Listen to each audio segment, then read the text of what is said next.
Olá, seja muito bem-vindo a esta edição. Você confere agora os principais destaques internacionais dos últimos dias. O ex-presidente americano Donald Trump foi considerado culpado de todas as 34 acusações em seu julgamento criminal em Nova York. Com isso, ele se torna o primeiro ex-presidente americano condenado criminalmente. Mas Trump não está impedido de seguir na corrida pela Casa Branca. Um júri de Nova York considerou o ex-presidente americano Donald Trump culpado de todas as 34 acusações que pesavam contra ele por fraude contábil. Um veredito anunciado nesta quinta-feira, a 5 meses das eleições presidenciais, nas quais o republicano aspira a voltar à Casa Branca. O veredito transforma Trump no primeiro ex-presidente americano condenado criminalmente, mas não o impede de fazer campanha para um novo mandato na presidência dos Estados Unidos. O juiz vai fixar a sentença contra o republicano em 11 de julho. Os turistas que preparem um bolso, viu? Às vésperas dos Jogos Olímpicos 2024, a partir do dia 17 de junho, os preços da Torre Eiffel ficarão 20% mais caros. Vamos conferir agora como vai ficar o valor para os brasileiros. Os visitantes deverão pagar até 35,3 euros, o equivalente a R$ 196, para subir de elevador até o topo do monumento. A redução do número de visitantes durante a pandemia de Covid-19 e o aumento dos custos de renovação desse símbolo da França levaram a empresa operadora, SET, ao déficit fiscal. A Câmara Municipal de Paris também aprovou nesta sexta a recapitalização da SET e reduziu a taxa anual cobrada pela gestão de um dos monumentos mais famosos do mundo. No início do ano, os funcionários da Torre Eiffel entraram em greve para protestar contra o que os sindicatos consideraram um investimento insuficiente, principalmente levando em consideração os custos de manutenção. O número de visitantes voltou aos quase 6 milhões no ano passado, após ter caído para 1,5 milhão em 2020, devido às restrições na pandemia. Estudantes da Universidade do Sul de Queensland, na Austrália, e da Universidade de Edimburgo, na Escócia, lideraram a descoberta de um planeta do tamanho da Terra, potencialmente habitável. A pesquisa, inclusive, teve a colaboração da NASA. Além de estar documentada no artigo, uma equipe de astrônomos japoneses publicou simultaneamente uma investigação no Cartas de Diários Astrofísicos sobre o mesmo planeta, dizendo a descoberta de um planeta semelhante a Vênus em torno de uma estrela vizinha do Sistema Solar aumenta a esperança de que os astrônomos possam algum dia desvendar o segredo da razão pela qual a vida apareceu na Terra. A descoberta pode facilitar estudos sobre o próprio Sistema Solar e como a Terra e Vênus se transformaram em planetas tão diferentes, apesar das condições similares. A NASA usa um satélite de pesquisa de exoplanetas em trânsito, o TESS, para observar as mudanças de brilho de dezenas de milhares de estrelas para capturar trânsitos breves e regulares. Escurecimentos de estrelas causados pela passagem de mundos em órbita, de acordo com seu site. É mais fácil detectar planetas do tamanho da Terra orbitando anãs vermelhas, porque sendo uma estrela menor, o escurecimento do trânsito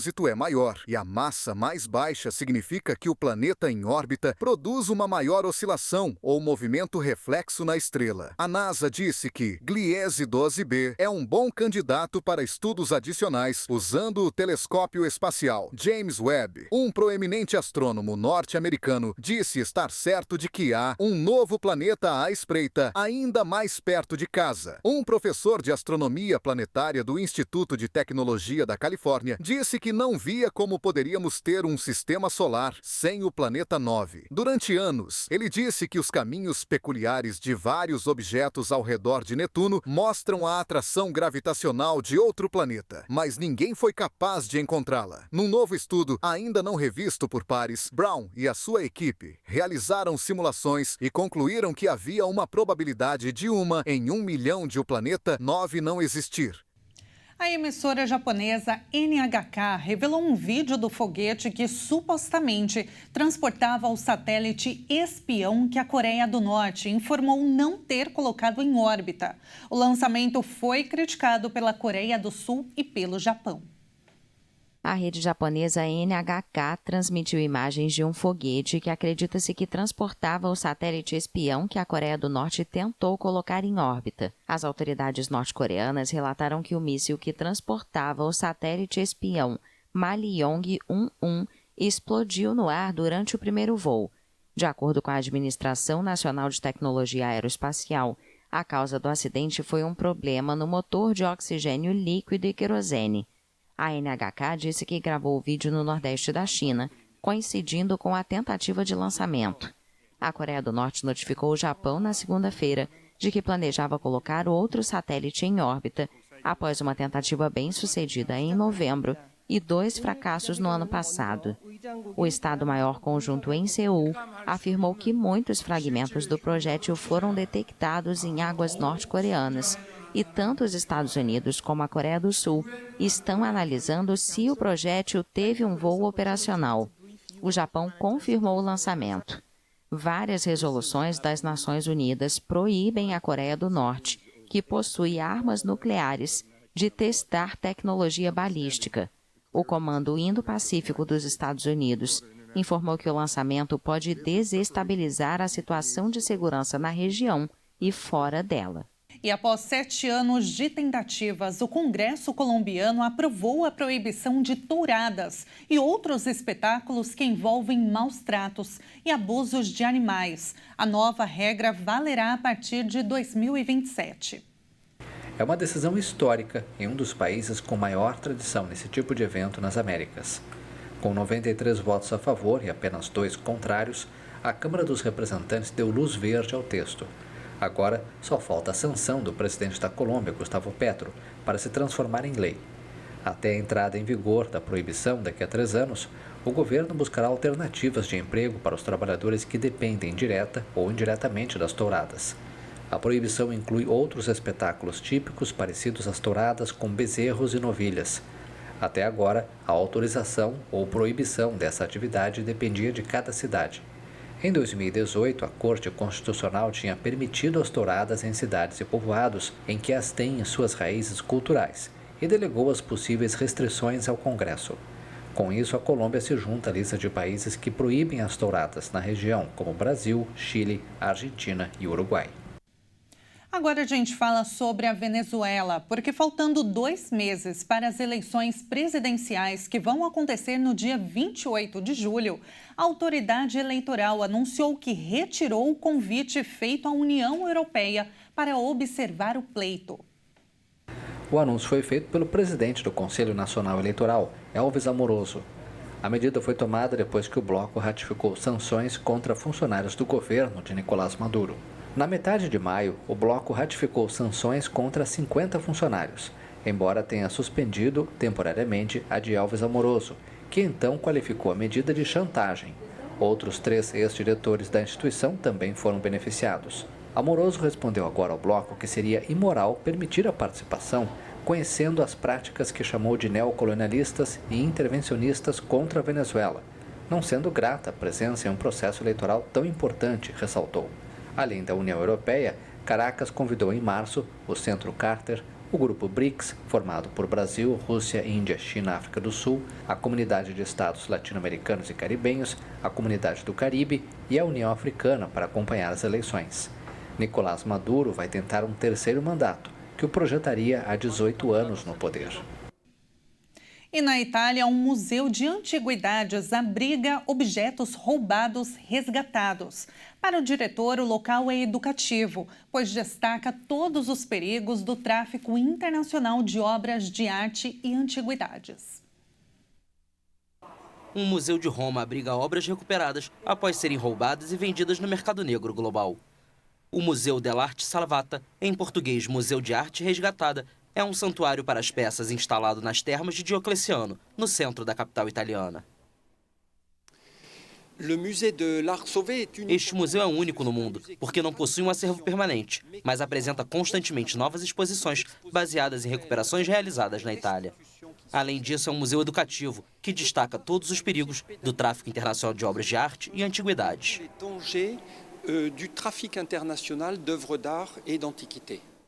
Painéis juntos às obras relatam, por exemplo, como peças foram saqueadas durante escavações clandestinas de cemitérios etruscos ao norte de Roma.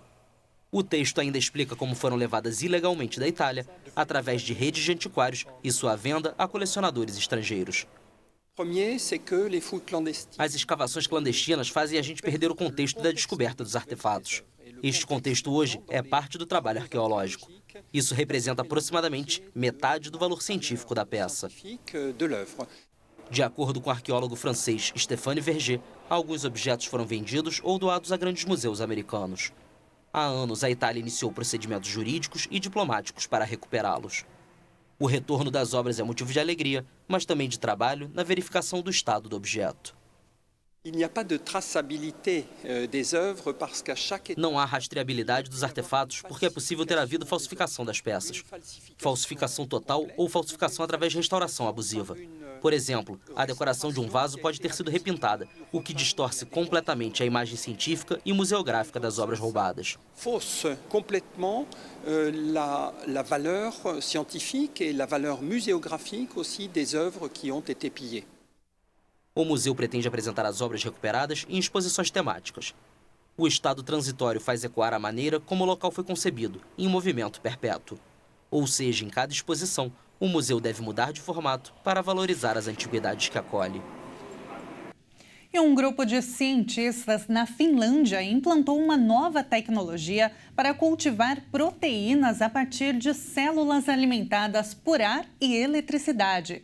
Os chamados agricultores do futuro conseguiram criar um pó rico em proteínas que pode ser usado como substituto do ovo ou do leite.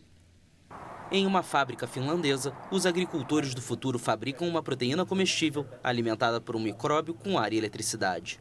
A agricultura celular envolve a produção de alimentos ou nutrientes a partir de culturas de células.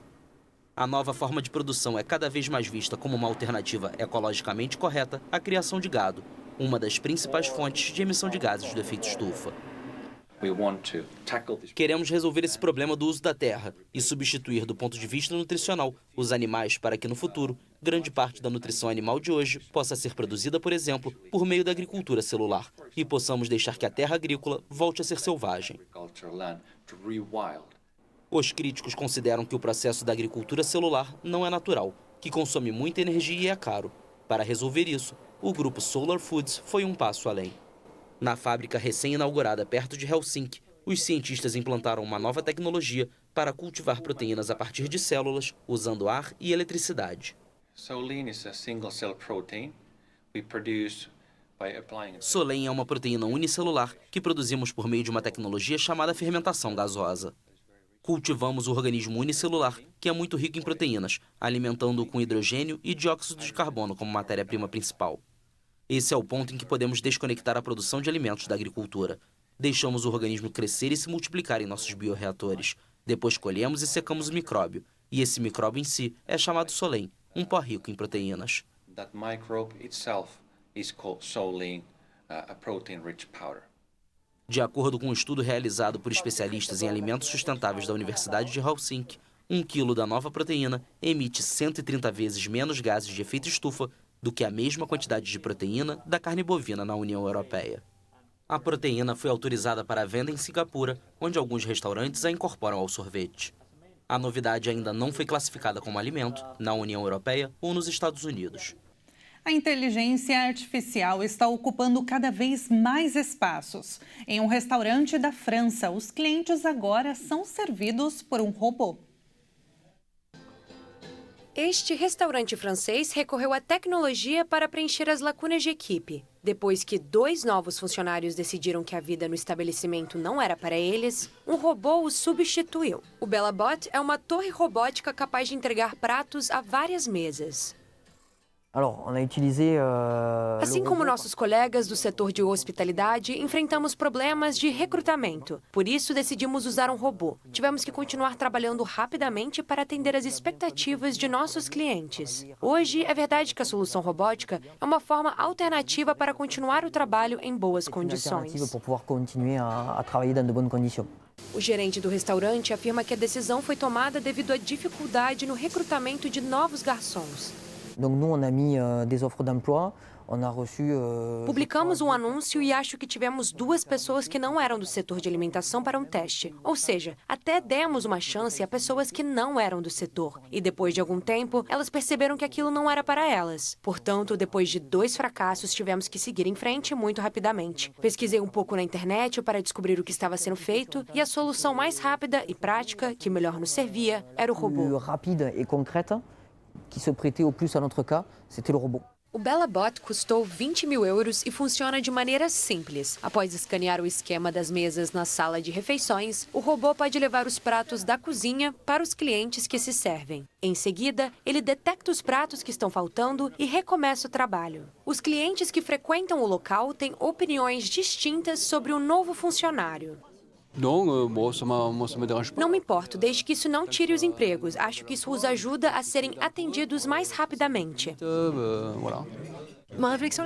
Que penso disso? Se pagássemos melhor as pessoas, teríamos mais funcionários. Para ser sincera, é isso que eu penso. Eu preferiria que fossem as pessoas. Acho engraçado, mas seria melhor se fossem pessoas. De acordo com o Ministério do Trabalho da França, no final de 2022, 75% das empresas do setor relataram problemas de contratação. Esta edição fica por aqui. Mais informações você confere ao longo da nossa programação. Muito obrigada pela sua companhia e até mais.